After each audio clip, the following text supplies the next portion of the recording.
তো আজকে রান্না করব মটন। তো মটনটা আগে ধুয়ে নিচ্ছি, ধুয়ে ম্যারিনেট করে রেখে দেবো ওখানে। তো আগে আলুটা ভেজে নিচ্ছি, হলুদ আর লবণ আর একটু লঙ্কার গুঁড়ো দিয়ে আলুটা লাল লাল করে ভেজে নেব।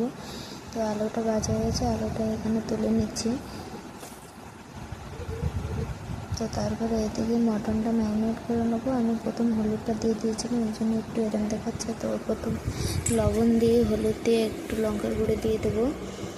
তো তারপরে দিয়ে দেবো ধনে গুঁড়ি, জিরার গুঁড়ো, আর হলো কাশ্মীরি রেড চিলি পাউডার আর চিলি পাউডার। তো তারপরে খানিকটা সর্ষের তেল দিয়ে দেবো, দিয়ে হাতে ভালো করে ম্যারিনেট করে আধা ঘন্টা মতন রেখে দেবো। যত সময় রাখবো সেত ভালো লাগে। একটু ফ্রিজে রাখলে হয়তো রুম টেম্পারেচার রাখলে হবে। তো তারপরে এখানে কড়াই গরম করে তেলে গরম মশলা দিয়ে কয়েকটা তেজপাতা দিয়ে পেঁয়াজটা দিয়ে দিলাম। একটু গন্ধ বেরিয়ে গেলে পেঁয়াজটা দিয়ে দেবেন। তো পেঁয়াজটা লাল লাল করে ভেজে নিয়ে এর মধ্যে দিয়ে দেবো আদা রসুনের পেস্ট।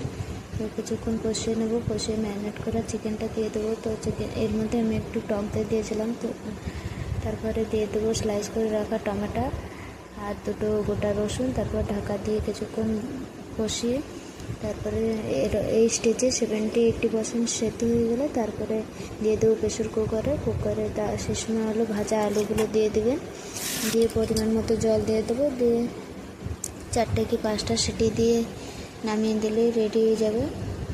দেখুন কি সুন্দর কালার এসেছিলো, খেতেও খুব ভালো হয়েছিল, দারুণ সেদ্ধ হয়েছিল, পুরো একদম গলে যাচ্ছিলো। তো নিশ্চয়ই ট্রাই করবেন।